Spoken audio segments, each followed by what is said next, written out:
పెళ్ళైనా పండగైనా వేడుక ఏదైనా పట్టుచీరల ప్రత్యేక వేదిక వారాహి సిల్క్స్.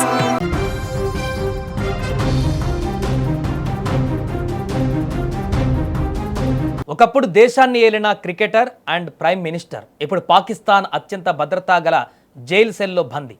ఆ దేశ మాజీ ప్రధాని ఇమ్రాన్ ఖాన్ జైల్లోనే మరణించారంటూ ఓ జర్నలిస్టు పెట్టిన ఒక పోస్ట్ ఇప్పుడు ప్రపంచవ్యాప్తంగా కలకలం రేపింది. మా నేతకు కనుక ప్రాణాపాయం జరిగితే దేశం అగ్నిగుండం అవుతుంది, 20 లక్షల మంది రోడ్లపైకి వస్తారు అంటూ పీటీఐ నేతలు హెచ్చరిస్తున్నారు. అసలు నిజంగానే ఇమ్రాన్ ఖాన్ చనిపోయారా? పాకిస్తాన్ మాజీ ప్రధానమంత్రి ఇమ్రాన్ ఖాన్ మృతి చెందినట్లు సయీద్ ఖాన్ అనే ఒక దేశ జర్నలిస్టు చేసిన పోస్ట్ ఇప్పుడు పాకిస్తాన్లో సంచలనంగా మారింది. 2018లో పాకిస్తాన్ ప్రధానిగా పీఠమెక్కిన ఇమ్రాన్ ఖాన్ సైనిక అధ్యక్షుడికి మధ్య విభేదాల కారణంగా 2022 ఏప్రిల్లో అవిశ్వాస తీర్మానం ద్వారా పదవి నుంచి దించబడ్డారు. ఆ తర్వాత నుంచి ఆయన దేశవ్యాప్తంగా భారీ బహిరంగ సభలు పెడుతూ ప్రభుత్వం పైన సైన్యం పైన తిరుగుబాటు బావుట ఎగరవేశారు. ఇక అసలు మలుపు ఆగస్టు 2023లో చోటు చేసుకుంది.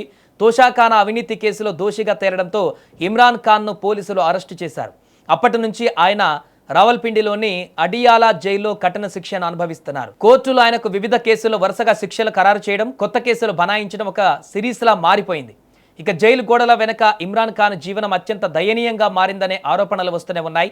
ఆయనను కనీసం కుటుంబ సభ్యులను, లాయర్లను కలవనివ్వకుండా ఏకాంతంగా ఉంచుతున్నారనే విమర్శలు అంతర్జాతీయ స్థాయిలో వినిపించాయి. ఇక ఈ ఏడాది ప్రారంభంలో ఇమ్రాన్ ఖాన్ ఆరోగ్య పరిస్థితిపైన తీవ్ర ఆందోళనలు వ్యక్తమయ్యాయి.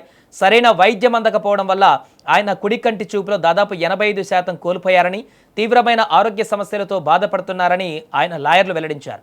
ఆ తర్వాత జైలు అధికారులు ఆయన్ని రహస్యంగా ఆసుపత్రికి తీసుకువెళ్ళినప్పటికీ కుటుంబ సభ్యులకు ఎలాంటి సమాచారం ఇవ్వకపోవడం అనుమానాలకు తావిచ్చింది. అసలు ఆయనకు జైల్లో ఏం జరుగుతుందనే దానిపైన కూడా ఎవరికీ స్పష్టత లేకుండా పోయింది. ఈ పరిస్థితుల మధ్య పాకిస్తాన్ జర్నలిస్ట్ సయీద్ ఖాన్ పెట్టిన ఒక పోస్ట్ ఇప్పుడు దేశంలో అల్లకల్లోలం సృష్టించింది. 3 సీనియర్ సైనికాధికారులు తనకు చెప్పారంటూ ఇమ్రాన్ ఖాన్ జైల్లోనే మరణించారనే వార్తను ఆయన బయటపెట్టారు. ఈ వార్త వినగానే ఇమ్రాన్ ఖాన్ పార్టీకి చెందిన కార్యకర్తలు అగ్నిగుండంలా మండిపోతున్నారు. ఈ పరిణామాలపైన ఖైబర్ పఖ్తుంఖ్వా ముఖ్యమంత్రి, పీటీఐ సీనియర్ నేత సోహెల్ అఫ్రిది తీవ్రంగా స్పందించారు.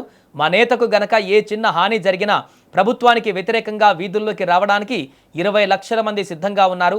అప్పుడు దేశ యువత ఆగ్రహాన్ని కట్టడి చేయడానికి మొత్తం పాక్ సైన్యం కూడా సరిపోదు అంటూ బహిరంగంగానే హెచ్చరించారు. ఇమ్రాన్ను కలవడానికి, ఆయన కుటుంబానికి, వైద్యులకు వెంటనే అనుమతి ఇవ్వాలని డిమాండ్ చేస్తూ సెప్టెంబర్ 27న ఇస్లామాబాద్ వైపు భారీ ఎత్తున మార్చ్ నిర్వహించనున్నట్లు పీటీఐ ప్రకటించింది.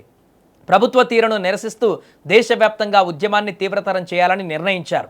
ఇమ్రాన్ ఖాన్ను కలిసేందుకు ఆయన కుటుంబ సభ్యులకు, చివరికి ఆయన కొడుకులకు కూడా అధికారులు అనుమతి ఇవ్వకపోవడంతో ఈ అనుమానాలు మరింత బలపడ్డాయి. తమ నేతకు ఏమైనా జరిగితే ఊరుకునేది లేదని పీటీఐ శ్రేణులు బగ్గుమన్నాయి. పాక్ ప్రభుత్వం కానీ, జైలు అధికారులు కానీ దీనిపైన వెంటనే స్పష్టమైన ప్రకటన విడుదల చేయకపోవడం ఉద్రిక్తతను తారాస్థాయికి చేర్చింది. ప్రస్తుతానికి ఇమ్రాన్ ఖాన్ మరణం పైన వస్తున్న వార్తలు ఊహాగానాలే అయినప్పటికీ ఆయన చుట్టూ అలుముకున్న ఈ రహస్య వాతావరణం పాకిస్తాన్ రాజకీయాలను మరొకసారి అత్యంత ప్రమాదకరమైన మలుపు తిప్పుతోంది. ఒక మాజీ ప్రధాని పట్ల ప్రభుత్వం అనుసరిస్తున్న తీరు ప్రజాస్వామ్యాన్ని ప్రశ్నార్థకరం చేస్తుంది. రాబోయే రోజులలో పాకిస్తాన్ రాజకీయాలలో ఎలాంటి పెను మార్పులు సంభవిస్తాయో వేచి చూడాలి.